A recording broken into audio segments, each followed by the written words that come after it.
They told me not to come for Thanksgiving this year. Said they were keeping it low-key. Just family. Nothing big. Then I saw the pictures. Everyone was there. All smiles. Even the folks next door showed up. I didn't say a word. Not until Dad messaged me. "You're still handling the $2,900 mortgage, right?" I replied, "Yep, of course." Then I shut off his card. The freakout started right on cue, 7:43 in the morning. 53 missed calls. I guess I wasn't needed for Thanksgiving this year. "We're keeping it small," Dad said, as if he were talking about the weather. So casual. "Oh, okay," I muttered, though it felt like chewing glass just to get the words out. "Yeah, just the immediate family," he added. "You get it, right?" Then he threw in, "But you'll still make that mortgage payment, yeah? It's due soon." "Of course," I whispered, cold creeping over me like it always does. I hung up and just stared at my screen. Thanksgiving. Small. Family. Except, turns out, I wasn't family. Not really. I was a bank account. A walking ATM. A backup generator they could fire up when stuff hit the fan. This time they didn't even bother making up a story. Not even a lame excuse about me being too busy or the house being full. 3 days later, during a break at work, I was scrolling through my phone with a cup of coffee that tasted like cardboard. That's when I saw it. A picture lighting up my screen like a slap across the face. There was my family's living room. The big table laid out like a magazine spread, turkey, mashed potatoes, cranberry sauce, the works. Mom was laughing, glass of wine in hand. Dad, red-faced and happy. Emily, my sister, all cozied up with her boyfriend. Even the neighbors were there. All of them. Smiling. Together. Except me. My chest tightened. It felt like I forgot how to breathe. For a second, I thought maybe I was imagining it, some weird screen glitch or old photo. But then I read the caption, "Thankful for family. Grateful for everyone who made it." Everyone. I didn't call. Didn't text. Didn't say a thing. Just stared at that photo. At their faces. That old familiar sting showed up behind my eyes, the one I'd carried around for years. The next morning, right at 7:43 a.m. like clockwork, Dad's message popped up. "Hey, just checking, you're still covering the $2,900 mortgage, right?" I looked at the screen. That wasn't a question. It was a demand. An assumption. I typed back, "Absolutely." Then opened my banking app and canceled the automatic payment. 4 hours and 19 minutes of silence followed. Then boom, my phone lit up. One call. Then another. 3. 5. 12. 20. By 8 that night, the tally hit 53 missed calls. I didn't pick up a single one. I didn't have to. I already knew what they were thinking. And they had no clue what was coming next. I let them sit in their own panic for the rest of the day. 53 missed calls. Voicemails full of begging. Emily even posted on Facebook calling me selfish. But I was just getting started. They didn't forget me. They used me. I was never in the family. I was their backup plan. Their security blanket. Well, now they were going to find out what happens when the blanket gets pulled. The first hit was the mortgage. I'd been paying it for almost 3 years. Dad quit his job after he didn't get promoted. Mom's job was selling essential oils on Facebook to other bored moms. No one ever told me I was footing the whole bill. They just asked for a little help. That little help turned into $2,900 every month. So I called the bank. Asked to remove the autopay. The agent on the line was nice. "Would you like to reschedule it?" they asked. "Nope," I said. "Just cancel it." 10 minutes later, a text from Dad, "Hey, something's off with the mortgage payment. Can you look into it?" I didn't answer. But I wasn't done yet. "Mom had a credit card I co-signed for just for emergencies," she said. Well, apparently emergencies meant shopping sprees, takeout, and spa visits. The balance? $3,700. I canceled the card. The bank would notify her. And then there was Emily. Her shiny red SUV. She loved to show it off. I co-signed because she promised she'd take over payments. She never did. So I called the dealership. Told them I wanted to start a voluntary repossession. "Sir, are you certain?" the guy asked. "Very," I said. 3 hits. Not huge. But enough to start the bleeding. That night, the phone stayed eerily silent. Not a single buzz. Morning came. 7:43 a.m. Dad again. A bunch of calls back to back. Then a text, "This is serious. They say we're overdue. Call me." At 8:10, Mom left a voicemail. Her voice shaky, panicked. "Sweetheart, there's some mistake. The mortgage didn't go through. They told me my card was canceled, just like that. Can you help us sort this out?" They asked. By noon, Emily blew up in the group chat with me and our parents. "Emily, this was your doing, wasn't it?" I said. "You're just bitter because you didn't get invited," she shot back. "Me, what exactly did I do to deserve this, Emily?" "Don't act clueless," she replied. "My car payment's overdue, and now I'm being told it's getting repossessed." I answered, "Sounds like a mix-up.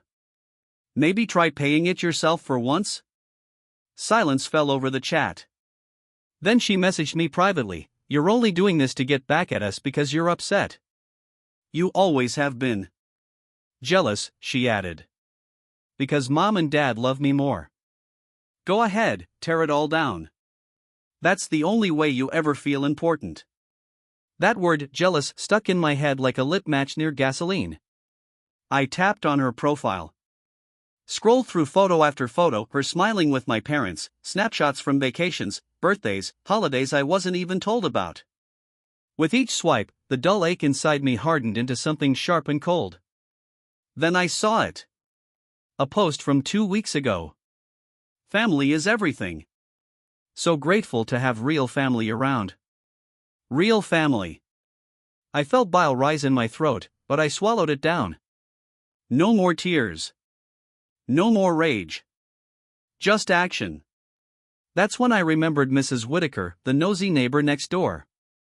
She always had her phone out at family gatherings, posting the whole thing to Facebook like it was a news event. So I sent her a message, "Hi Mrs. C, hope you're doing well. Did you happen to snap any good pics at Thanksgiving this year? I couldn't make it and would love to see everyone." She replied almost instantly, thrilled someone cared. Within minutes, she sent over 7 crystal clear photos. There they were, my parents laughing over turkey, Emily and her boyfriend cuddled on the couch, even the neighbors hanging out. Everyone was there. Everyone except me. Perfect. I saved every picture. Then I sent just one of them to my mom. No caption, just a single text. "Did you enjoy your time with your small family?" She read it immediately. No reply. But the phone calls started rolling in. Mom. Dad. Even Emily. I didn't answer a single one. Instead, I ordered a pizza, cracked open a bottle of wine, and watched my phone light up and vibrate with their panic. They weren't sorry. They were scared.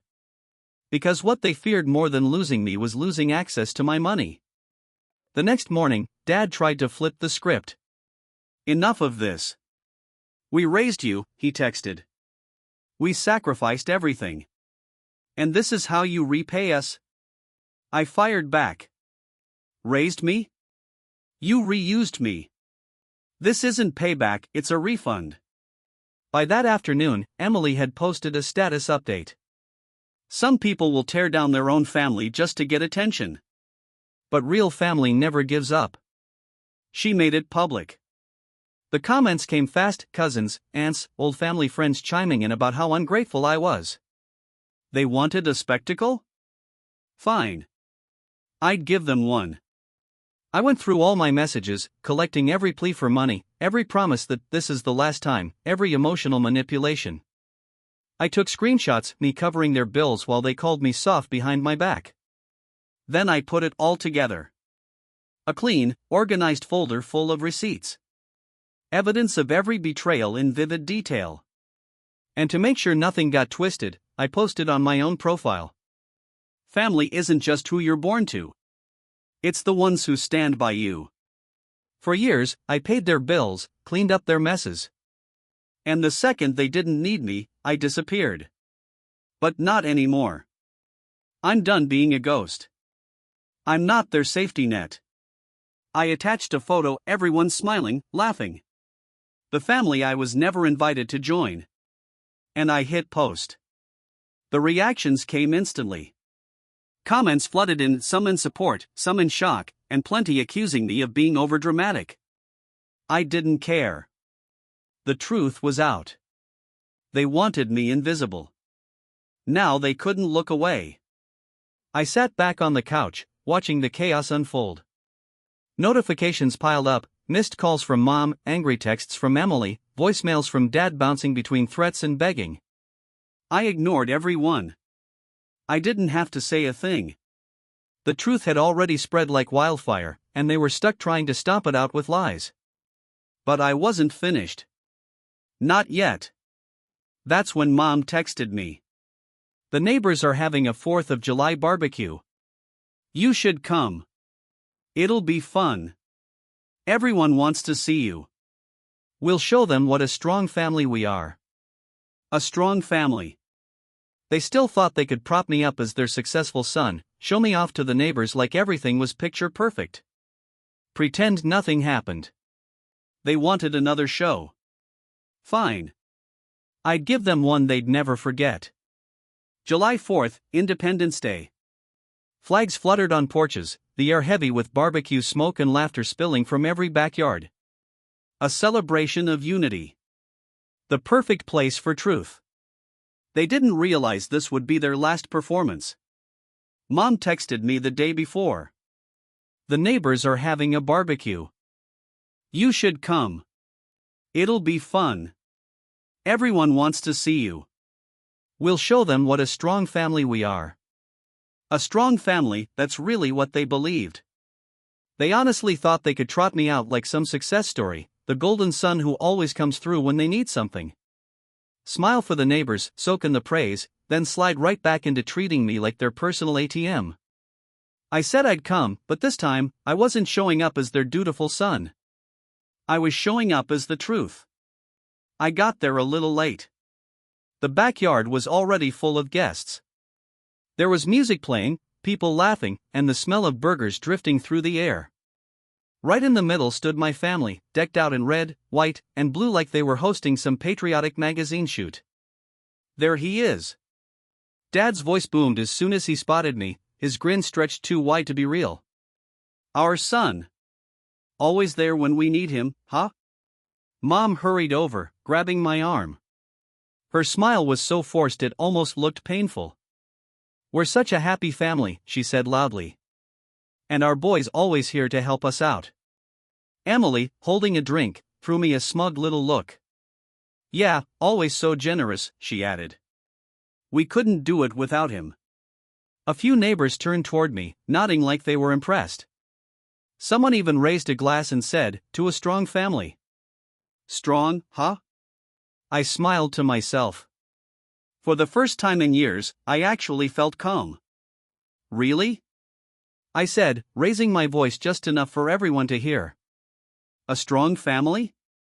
Like the one you had at Thanksgiving? I asked.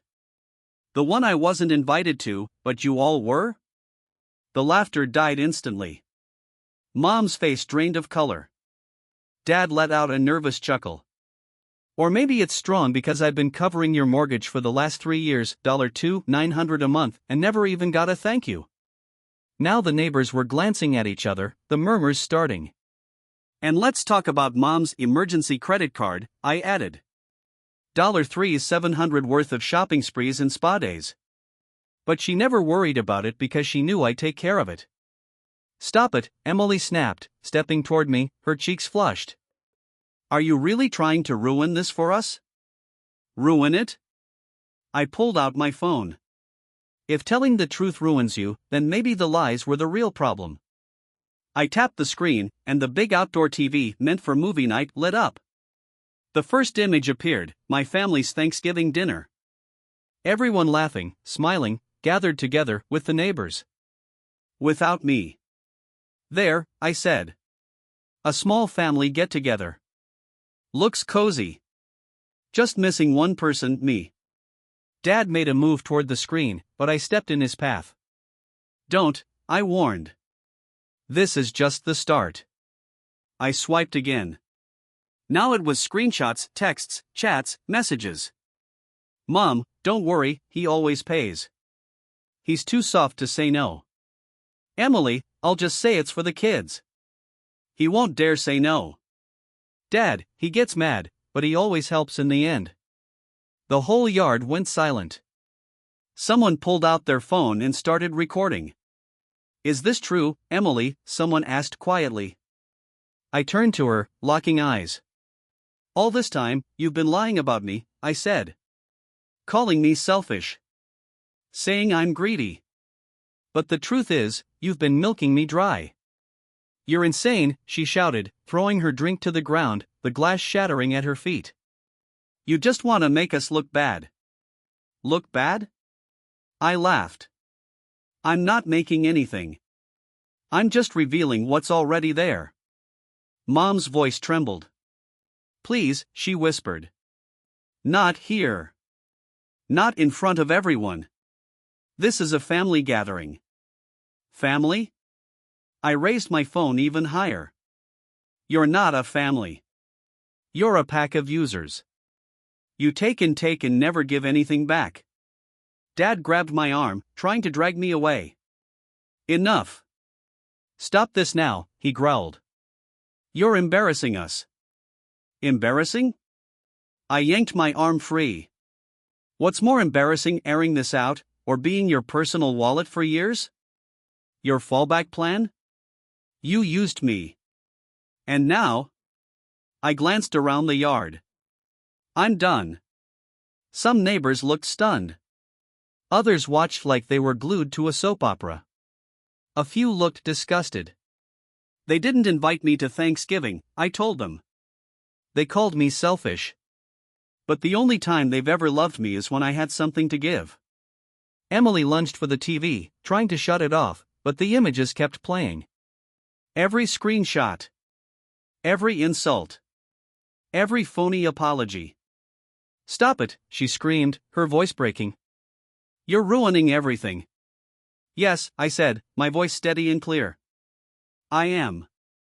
But not a family, just the lie you've been living. Mom dropped to her knees, grabbing at my hand, tears streaming down her cheeks. Her voice cracked with desperation. Please, she begged. We can fix this. We can talk. I crouched down, met her eyes. You can fix it, I said. But without me. Then I stood up and walked away. Behind me, I could hear Dad yelling, Emily sobbing, Mom pleading. None of it touched me. Not anymore. I passed by the stunned neighbors, their whispers trailing behind me. Some were still recording. Others just stared in silence. But for the first time in years, I didn't feel ashamed. I felt free. After that barbecue, silence settled over everything. Not just on my phone, but in their lives. For a whole week, I didn't hear a word from any of them. Then a second week passed. Still, I didn't hear from them. But I didn't need to. I already knew. Their house was drowning in unpaid bills. The mortgage, now back in their names, was overdue. Utilities were getting cut off one by one. Mom's emergency credit card, the one she used like her personal piggy bank? Cancelled. Emily's car, the one I co-signed for, was repossessed and sitting in a dealer's lot, ready for auction. They were crumbling. And I didn't lift a single finger to stop it. Instead, I made a call. Just one. To the bank. Hi. I'd like to dispute the mortgage payments I've been making for the past 3 years. I was misled. I thought I was a co-owner. Turns out, I'm not. The bank agent hesitated. Sir, that's a serious claim. We'll need to review the account. Please do, I said. I've got proof. And I did. Bank statements, payment receipts, messages from Mom and Dad calling at our house asking me to cover our mortgage. Lies. Documented and undeniable. 3 days later, they called me back. Mr. Carter, after reviewing your case, we found significant misrepresentation. We can offer a partial refund as a settlement. I smiled. How much? $24,000. Perfect. Send it to my account. One win. Next, I called the credit card company. I'd like to report fraudulent activity on a joint account. The other party made unauthorized purchases. They were surprisingly efficient. A week later, an email arrived. The disputed charges have been reversed. $3,700 has been credited to your account. 2 wins. Finally, the car. I hadn't planned on getting anything back. I just wanted Emily to feel the sting. But the dealership called. Mr. Carter, the repossessed vehicle has been auctioned. As co-signer, you're entitled to a share of the proceeds. After fees, your portion is $4,200. 3 wins. Over $30,000 back in my hands, money I never expected to see again. But for them, it was disaster. The house? Slipping away. Utilities? Shut off. They were living by candlelight, rationing food, begging family and friends for help. But I wasn't the only one who knew the truth anymore. See, the video from the barbecue, the one where I exposed everything, didn't stay local. The neighbors shared it. It hit the internet. And it spread. Strangers started messaging me. People I'd never met, telling me they had been used by family, too. That they'd been drained dry, just like I had. I wasn't alone anymore. But my family was. Then, finally, they cracked. It was a rainy Sunday. I heard a knock at my door. I almost didn't answer. But curiosity got the better of me. I checked the peephole. There they were. Mom. Dad. Emily. Soaked. Shivering. Faces pale, eyes hollow. I opened the door just enough to face them. Please, Mom whispered. Let us in. I didn't move. Didn't open it any wider. Why? Dad cleared his throat. We need to talk. Talk? I said. Like when you called me selfish? Like when you spent my money and lied about it? Emily broke first. Tears streamed down her cheeks. I'm sorry. I didn't know it would get this bad. I tilted my head. Didn't you? You knew exactly what you were doing. All of you did. Mom dropped to her knees. Please. We've lost everything. The house. The car. Even the neighbors won't look at us anymore. Because now they know the truth, I said. And so do you. Dad's voice cracked. We were wrong. I was wrong. I thought you'd always be there for us. I let out a cold laugh. No. You thought I'd always be useful. And when I stopped being useful, everything fell apart. They stood in the rain, broken and desperate. And for the first time, I saw them for what they were. Not parents. Not family. Just people. People who'd used me. Lied to me. Treated me like a tool. I took a breath. But that's over now. Emily stepped forward, arms trembling. We'll pay you back. Whatever you want. I already got my money. I nodded. The bank. The card. The car. All settled. Their faces twisted in disbelief. Please, Mom sobbed. Don't abandon us. I didn't leave you, I said, voice steady. You left me. The second you decided I was just your wallet. I didn't close the door. Not yet. I wanted them to feel it. The weight of everything they'd lost. Not just the money. Me. Go, I said. Find someone else to use. Or better yet, learn how to survive without a victim. Dad stepped forward. Wait. But I shut the door. Locked it. Their cries and fists against the door faded behind me. I walked to the window and watched as they finally turned, staggering back into the rain. And for the first time in years, I felt nothing. No guilt. No sadness. No anger. Just peace. Silence became my new best friend. No more guilt-laced texts. No more desperate voicemails. Just quiet mornings. Coffee in hand. Watching the sun rise through clean windows. The $30,000 I got back? That wasn't just money. It was closure. One evening, I was grabbing groceries when I saw him. Dad. Smaller now. Grayer. Staring at a can of soup like it held all the answers. Our eyes met. His face drained of color. Still, he walked over. Hi, he said quietly. I know you probably hate me. You should. We used you.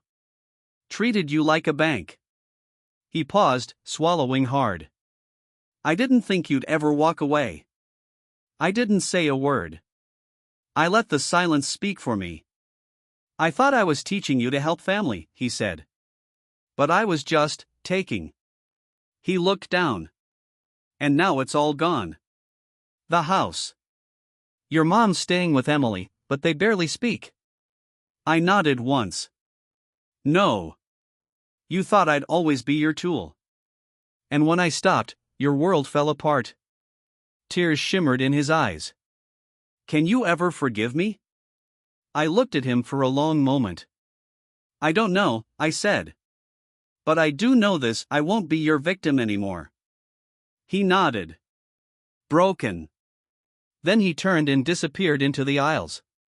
I finished my shopping. Went home. Sat by the window with my coffee, watching the city lights flicker on. They say family is everything.